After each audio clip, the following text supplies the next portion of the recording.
Ohio town says residents there say it will never be the same. We are taking a look back at one of Ohio's biggest disasters to date, the Norfolk Southern train derailment, when we come back. Can I get a mic check, please, if you can count to 10 for me? 1, 2, 3, 4, 5, 6, 7, 8, 9, 10. What began as a report of a train derailment in a small Ohio community in February evolved into one of the biggest news stories of 2023. NewsNation spent more time on the ground in East Palestine than any other TV network, pushing for answers after the fiery disaster released pollutants into the air, causing numerous health issues for people living there. Here's NewsNation correspondent Rich McHugh. Norfolk Southern train derails in East Palestine, Ohio, carrying toxic chemicals, among them vinyl chloride, a known carcinogen. I heard a noise, and then all of a sudden there was a hell of a fire. Some 1,500 residents told to evacuate.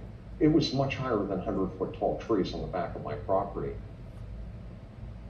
We basically nuked the town with chemicals so we could get a railroad open. But 3 days later, the EPA said it had not detected contaminants at, quote, levels of concern, and gave the all clear for residents to return. Immediately, residents complained of rashes and sickness. I undressed to get into the shower, and I had a rash all over the side of my face, on both sides, and all over my chest. There are absolutely still kids with nosebleeds, adults with nosebleeds, chemical burns. Tensions are high. The ugly divide between the authorities and those asking tough questions exposed when NewsNation's Evan Lambert arrested while doing his job. Go. Yeah. Before you can go to jail. I'm gonna listen. I don't care. You're gonna walk out the door. I'm gonna listen. You're gonna walk out the door. My officer. I have eight kids. We have 26 grandkids. So if any of them lived here, I would tell them, drink the water. Politicians swooped into town. President Biden, however, did not. I asked President Biden to visit East Palestine. I don't have anything to share on a planned visit for the president to Ohio. A discovery in the creeks undercuts all the PR and messaging. So we're here at Leslie Run. It's a couple miles outside of town. I've heard people were doing this. I had to see for myself. So basically, if you stick the stick in the water, it looks clear, but you stick your stick in the water, you see all the chemicals pop to the surface in like a rainbow form. It's kind of frightening. In March, an independent testing expert confirmed our fears. We found carcinogens in the water. We found carcinogens that Ohio EPA is not finding.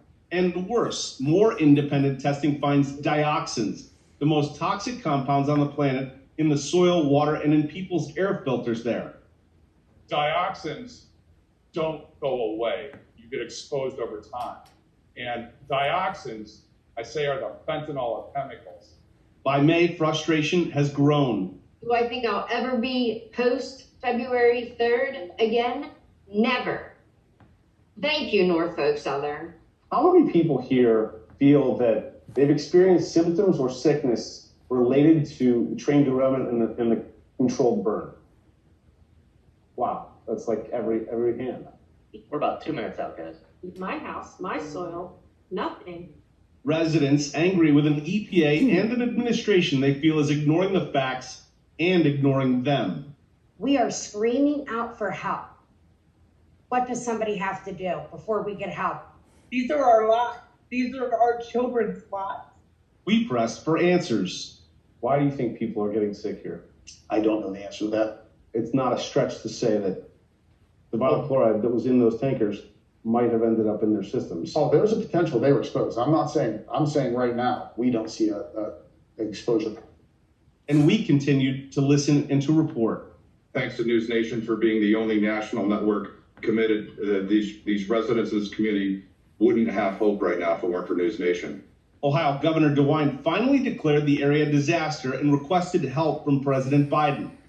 I've spoken with every official in Ohio, Democrat and Republican, and I will be answering some data. But Biden has neither visited nor has he signed a disaster declaration. Oh, look at all the dead fish. And the creeks in town remain horribly contaminated. This is just upstream from where I did this in February. It's now September. Let's see what happens here. Yikes. It just keeps coming. Like that picture, the painting of Van Gogh that's skipped Starry Night. Can you guys hear me? Yeah. All right. First of all, I want to thank you guys for coming tonight. And how do we say your last name? Is it Sai or Chai? Chai, like the tea. Chai? Okay. So keep advocating for the community that I don't have time to think about it. And that's pretty much the only way I can deal with it right now. And that officials and an administration are choosing to ignore. Mm-hmm. Who believes? Damn, about 10 seconds out. Okay. I'm sorry for that. The only thing I can promise you is NewsNation's not going anywhere. Yeah, I'm going to bring back in Tammy and Rick Chai now, residents of East Palestine. It is so good to see you both. Thanks so much for making the time tonight. Nice to see you, Natasha.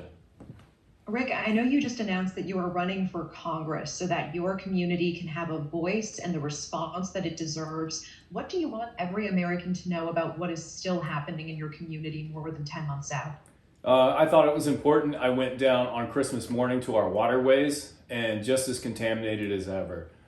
In fact, this time I not only took my staff, I took a shovel and I dug into the dry dirt far above the water level, threw that dirt in the creek, and chemicals come out of the dry dirt. The corruption that I've seen on local, state, and federal level, and not one bit of assistance from President Biden, that is why I am running for Congress. A seat just opened up, and I'm telling you, 6th District, I'm going to win, and I'm going to fight, and I'll fight for any problems that you have, any similar problems, or any problems that you have, I'll come listen to you. I am sick of this corruption, and I ask you, if you're sick of it too, march your asses down March 19th to the polls, and you vote Rick Chai. rickchai.com, and on Facebook, Rick Chai for Congress. That's TSAI. Tammy, I want to bring you in here. The last time I had the pleasure of speaking with you, you said something that has stayed on my mind ever since. Let's take a listen. He was at his homes in Rehoboth and Wilmington and Lake Tahoe, relaxing and having family time. That is reprehensible. He should have been here. He should be helping these people. And he should learn how to say the name of the town. It's East Palestine, not Stein. Since then, have you heard anything from the White House? Has anything meaningfully changed? Not that I know of. We've heard nothing. My husband and I have been fighting very hard for the residents of this community.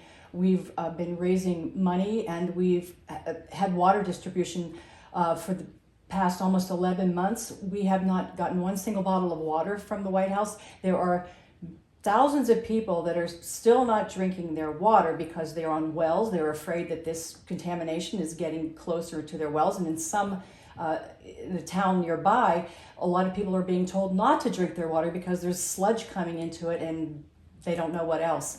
So we've been distributing all of these funds finally, and I had the opportunity to meet with all these people from the town and hear their harrowing stories about how they have suffered, how they have been mistreated by other residents and other people in the town, and it's really sad. So it just got to the point where on December the 6th, I was at home just thinking, how can we help?